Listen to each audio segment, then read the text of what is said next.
Yeah. Principles of secondary electromagnetics is a vast study and can be worked out whereby mankind can be greatly benefited.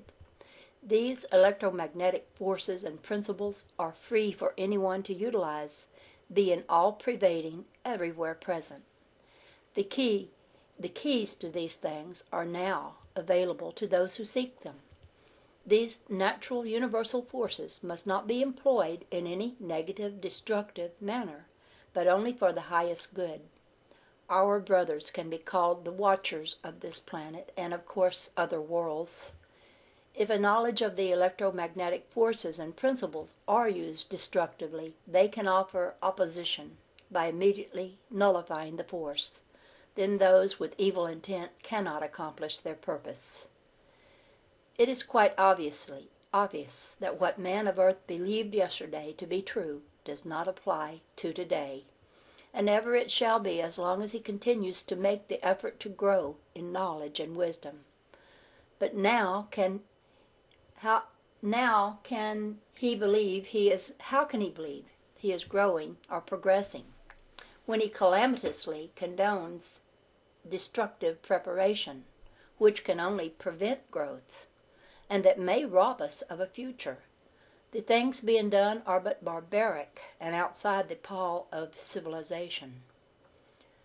The world today, as a matter of fact, is in a lesser degree of civilization than it has been many times in the ages past.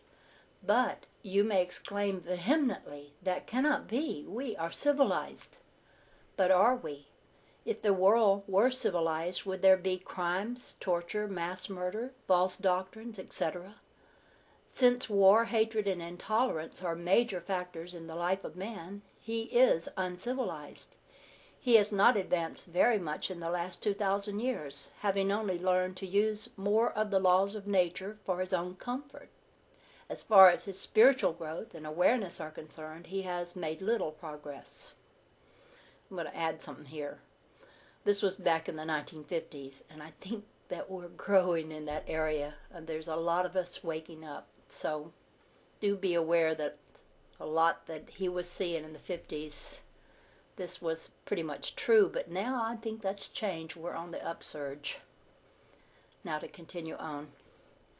Never were truer words spoken or writ that, man, know thyself, and thou wilt know all things. For this saying contains within itself the germ of all truth. When man knows himself, then and only then can he know God. Until he does, he can never travel the great spaceways. He can never be free of the bondage of this little speck of dust called earth. Man, a finite creature because he is unbalanced on the finite plane, which causes him to be bound in the physical body, is limiting himself by the three-dimensional world around him. All of his concepts are bound up within that limitation. If a person thinks of rising up into the skies and going higher and higher, the human mind cannot conceive of the illimitable space mind. It is impossible for the third-dimensional mathematical mind to conceive of endless space or solve its mysteries.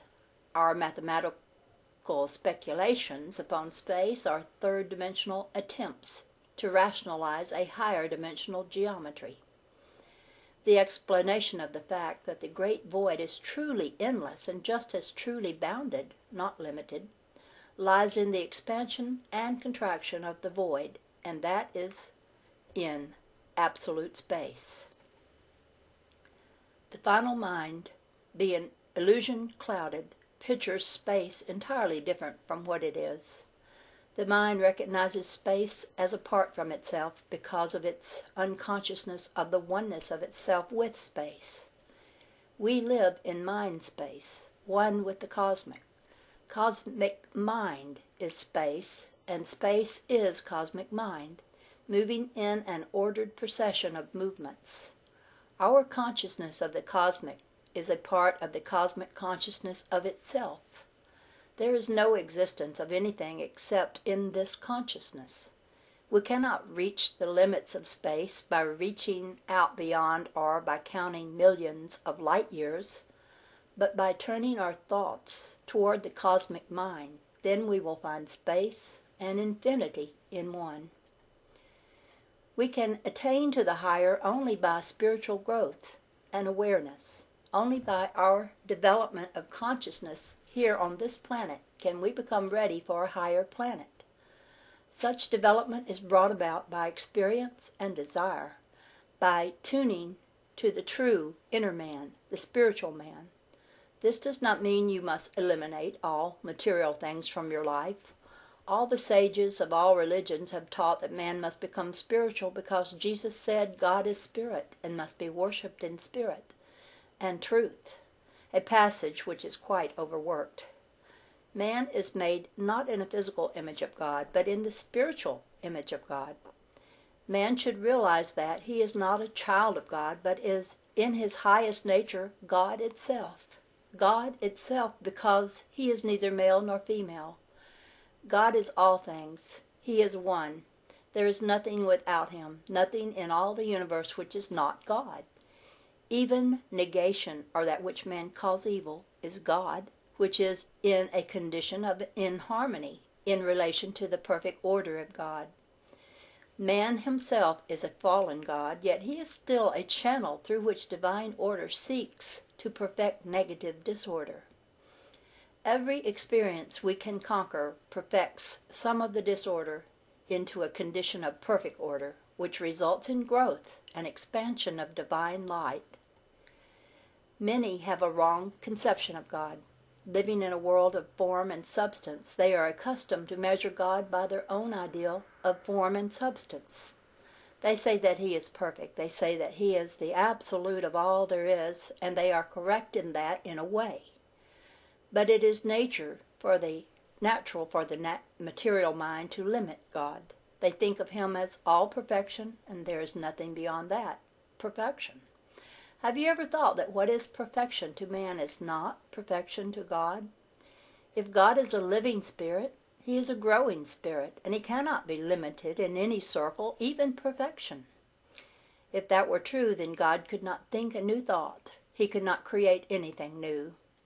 The ancients' concept of God was that he was ever growing, ever expanding, ever becoming greater and greater, and all his parts were growing into an ever greater state. The idea of an anthropomorphic God was established because man mistook the symbol for the real and brought him down to earth and applied all their own attributes to him.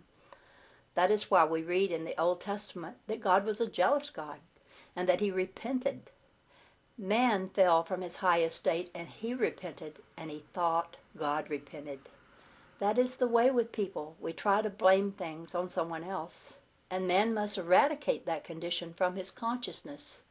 For it is not until we know ourselves that we can know God, for we are the reflection of that great light.